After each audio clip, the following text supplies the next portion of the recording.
ಇನ್ನು ಸರ್ಕಾರದ ವಿರುದ್ಧ ಶಾಸಕ ಬಿ.ಆರ್. ಪಾಟೀಲ್ ಲಂಚದ ಆರೋಪವನ್ನು ಮಾಡಿದ್ರಲ್ಲ, ಈ ವಿಚಾರಕ್ಕೆ ಸಂಬಂಧಪಟ್ಟಂತೆ ಈಗ ಉಪಮುಖ್ಯಮಂತ್ರಿಗಳಾದಂತಹ ಡಿ.ಕೆ. ಶಿವಕುಮಾರ್ ಮಾತನಾಡಿದ್ದಾರೆ. ಸರ್ಕಾರಕ್ಕೆ ಮುಜುಗರ ತಂದಿತ್ತು ಬಿ.ಆರ್. ಪಾಟೀಲ್ ಅವರ ಲಂಚದ ಬಾಂಬ್ ವಸತಿ ಇಲಾಖೆಯಲ್ಲಿ. ಬಿ.ಆರ್. ಪಾಟೀಲ್ ಹೇಳಿಕೆಗೆ ಡಿ.ಸಿ.ಎಂ ಡಿ.ಕೆ. ಶಿವಕುಮಾರ್ ಖಂಡಿಸಿದ್ದಾರೆ ಹೇಳಿಕೆಯನ್ನು. ಆರೋಪವನ್ನು ನಾನು ಯಾವುದೇ ಕಾರಣಕ್ಕೂ ಒಪ್ಪಲ್ಲ. ಸಿಎಂ ಅವರ ಗಮನಕ್ಕೆ ಬಂದಿದೆ, ಅವರು ಕ್ರಮ ಕೈಗೊಳ್ತಾರೆ.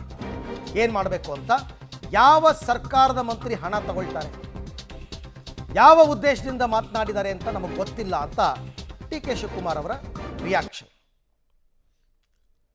ಯಾವ ಸರ್ಕಾರದ ಸರ್ ನಿನ್ನೆ ಬಿ.ಆರ್. ಪಾಟೀಲ್ ಅವರು ಒಂದು ಆರೋಪ ಮಾಡಿದ್ರು, ಅದು ನಿಜ ಅಂತ ಇವತ್ತು ಪುನರುಚ್ಚರಣೆ ಮಾಡಿದ್ದಾರೆ ಸರ್. ಐ ಥಿಂಕ್ ನಾನು ಯಾವ ಕಾರಣಕ್ಕೂ ಒಪ್ಪುದಿಲ್ಲ. ಅವರು ಮಾತಾಡೋದು ಏನು ಮಾತಾಡಿದ್ದಾರೋ ಅನ್ನೋದು ನನಗಿನ್ನ ಅರ್ಥ ಆಗಿಲ್ಲ. ಚೀಫ್ ಮಿನಿಸ್ಟ್ರು ಗಮನಕ್ಕೆ ಅದಾಗಲೇ ಬಂದಿದೆ. ಚೀಫ್ ಮಿನಿಸ್ಟರ್ ಅದಕ್ಕೆ ಏನು ಬೇಕು ಕ್ರಮ ತೆಗೆದು ಮಾಡ್ತೀವಿ.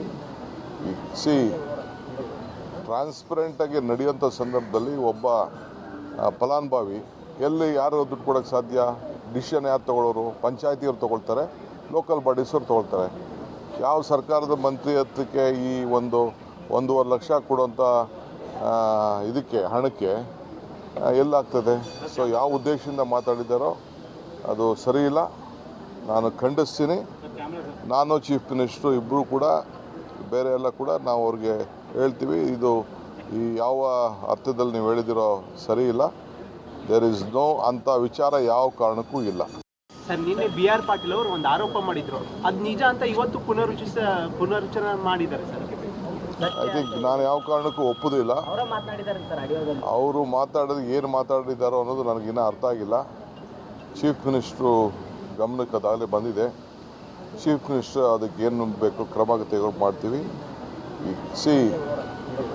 ಟ್ರಾನ್ಸ್ಪರೆಂಟಾಗಿ ನಡೆಯುವಂಥ ಸಂದರ್ಭದಲ್ಲಿ ಒಬ್ಬ ಫಲಾನುಭವಿ ಎಲ್ಲಿ ಯಾರು ದುಡ್ಡು ಕೊಡೋಕ್ಕೆ ಸಾಧ್ಯ? ಡಿಸಿಷನ್ ಯಾರು ತೊಗೊಳ್ಳೋರು? ಪಂಚಾಯತಿಯವ್ರು ತೊಗೊಳ್ತಾರೆ, ಲೋಕಲ್ ಬಾಡೀಸವ್ರು ತೊಗೊಳ್ತಾರೆ. ಯಾವ ಸರ್ಕಾರದ ಮಂತ್ರಿ ಹತ್ತಕ್ಕೆ ಈ 1.5 ಲಕ್ಷ ಕೊಡೋ ರೈಟ್? ಮಂತ್ರಿಗಳು ಲಂಚ ತಗೋತಾರೆ ಅಂತ ಆಡಿಯೋದಲ್ಲಿ ಬಿ.ಆರ್. ಪಾಟೀಲ್ ಅವರು ಹೇಳಿಲ್ಲ. ನೋ, ಆಡಿಯೋದಲ್ಲಿ ಮಂತ್ರಿಗಳು ಅಂತಲ್ಲ, ದುಡ್ಡು ತಗೋತಾ ಇದ್ದಾರೆ, ದುಡ್ಡು ಕೇಳ್ತಾ ಇದ್ದಾರೆ. ಗ್ರಾಮ ಪಂಚಾಯತಿ ಲೆವೆಲಿಂದ ಹಿಡಿದು ದುಡ್ಡು ಕೊಡಬೇಕಾಗುತ್ತೆ ಅಂತಲೇ ಅವರು ಆರೋಪ ಮಾಡಿರ್ತಕ್ಕಂಥದ್ದು. ಫೈನ್, ಅದಕ್ಕೇನು ಸಾಕ್ಷಿ ಕೊಡ್ತಾರೆ, ಪುರಾವೆಗಳನ್ನ ಕೊಡ್ತಾರೆ ಬಿ.ಆರ್. ಪಾಟೀಲ್ರು ನೋಡೋಣ.